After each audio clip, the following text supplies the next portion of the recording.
Morphic resonance is a theory about memory in nature, the idea that there's a connection between similar patterns of activity in the past and in the present.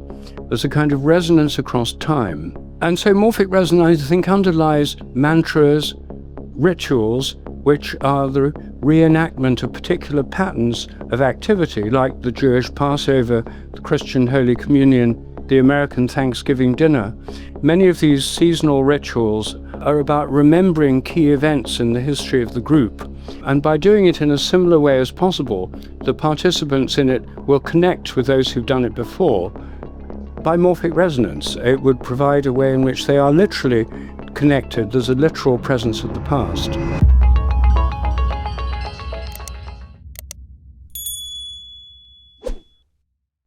A spiritual practice that's common to all traditions is pilgrimage, going on a journey to a holy place.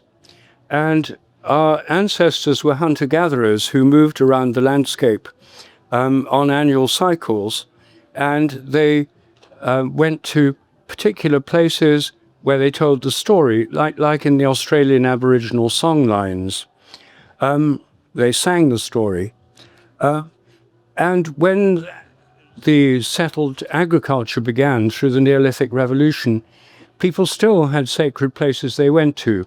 Here in Britain, the great stone circles were centres where people congregated at particular times of year, particularly solstices. So they'd go on a journey there, meet together for the festival, and then go back. And that was a kind of pilgrimage. And actually, I think that the range of summer festivals we have here in Britain, including this one, are actually an echo of that ancient pattern of seasonal pilgrimage to places of gathering and celebration.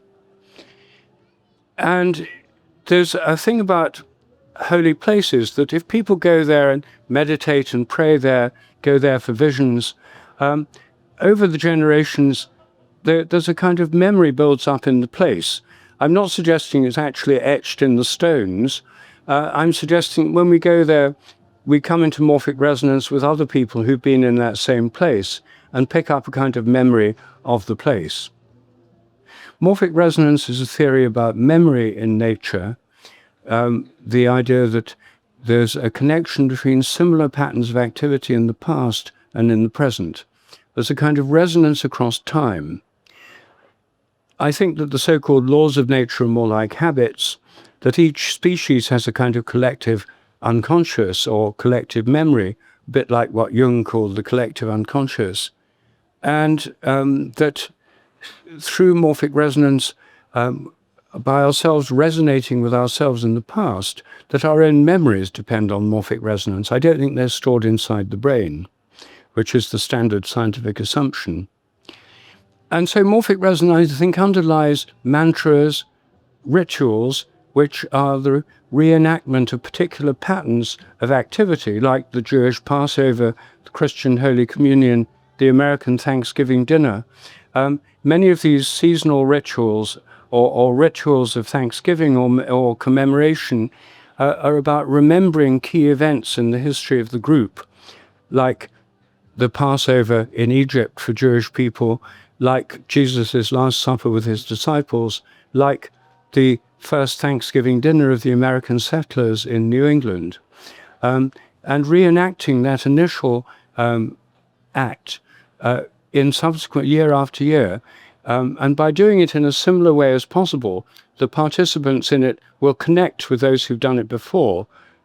By morphic resonance, it would provide a way in which they are literally connected. There's a literal presence of the past. And the same goes for festivals. These seasonal festivals, which are collective celebrations which link the human community to the changing seasons of the year, are an important part of many different cultures, including our own. And again, through taking part in seasonal festivals, there's a kind of morphic resonance connection with those who've done it before. It's an interesting feature of this conference, this festival, that's extremely secular.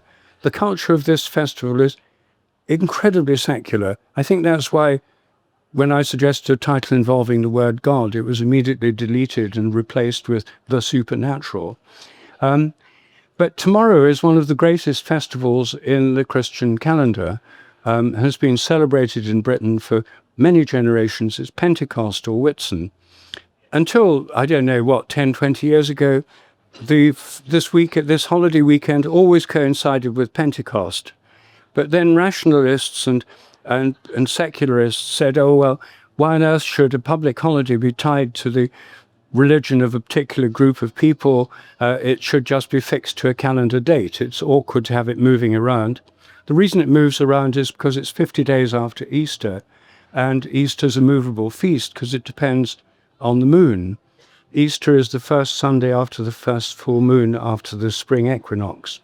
And the festivals that follow it, Ascension Day, 40 days after that was last Thursday, and Pentecost, 50 days, these move with Easter. Well, this year it so happens that this bank holiday coincides with its original purpose, namely it's a holiday for the Feast of Pentecost, which is the feast of the Holy Spirit, the Spirit that inspires and guides, the aspect of God which is about change, transformation, and inspiration. Well, I, for one, will be going to church tomorrow. It's about the most countercultural thing you can do at the How the Light Gets In festival. And there's a lovely church here, St. Mary's, Hay-on-Wye, which is done up that way along the river, for the service of Pentecost at 11 o'clock. And you can treat the journey there as a kind of micro-pilgrimage. Pilgrimage is undergoing a tremendous revival all over Europe. In 1987, when the old route to Santiago de Compostela in Spain was refurbished and they arranged for places for pilgrims to stay, the infrastructure was put in place, which it hadn't been before very effectively. About 1,000 people walked to Santiago.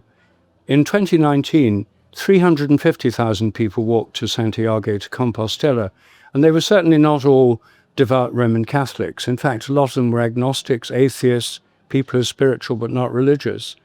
And pilgrimage has been taking off all over Europe in the last 20 or 30 years. Here in Britain, there's an organization called the British Pilgrimage Trust, of which I'm a patron, which is reopening the ancient footpath pilgrimage routes to the holy places of Britain, and developing new routes. There's now one-day pilgrim routes to all 42 cathedrals, and there are pilgrim routes to the sources of rivers, to ancient holy wells and ancient trees. And if any of you are wanting to find a way of being in nature, reconnecting with nature, reconnecting with holy places, a kind of a journey with intention, try a pilgrimage, because if you look at the website britishpilgrimage.org, you'll find literally hundreds of pilgrim routes. Wherever you live in Britain, you'll find one not far from you. Some of them are long-distance routes, like the pilgrimage route from Winchester or Southampton to Canterbury, which is about 30 days. Some of them are 3 or 4 days, like from Melrose to Lindisfarne in Northumberland. Some of them are just one-day routes. I personally got into the one-day pilgrimage idea a few years ago because I have a teenage godson, and I was trying to think what to do with my godson for his birthday. And I've stopped giving people stuff for presents because most people have got too much stuff. I just give experiences. And so I offered him, I didn't know if he'd want to do it or not, a pilgrimage to Canterbury, 6-mile walk from a village through fields, orchards and woods, and to a sacred well, and then to Canterbury Cathedral, lighting candles in the shrine of St. Thomas, going to choral evensong, and then coming home on the high-speed train. I asked him if he'd like to do that, and without hesitation he said yes. And so then until he was 20, from the age of 14 to 20, every year we went on a different one. The next year we went to Ely, the next year Lincoln, the next year Winchester and Chichester and Wells. And it was just quite wonderful. It's one of the best days in the year, I think, for both of us. So if any of you are godparents, it might be something you'd like to consider. The country is full of underemployed godparents. And this is a very nice thing to do with godchildren. It connects you with nature, it connects you with each other. And the point that makes a pilgrimage different from a mere walk or a ramble is that you go with an intention, that there's an intention to give thanks or ask for something or to pray for something. And that's what makes it different from just a walk. Definitely recommend it if you haven't tried it. And if you have tried it, try some of the many routes that are now available here in Britain. To continue watching this video, click the link in the top left or in the description below. With a free trial, you can enjoy the full talk and thousands more. Thank you for being part of the conversation.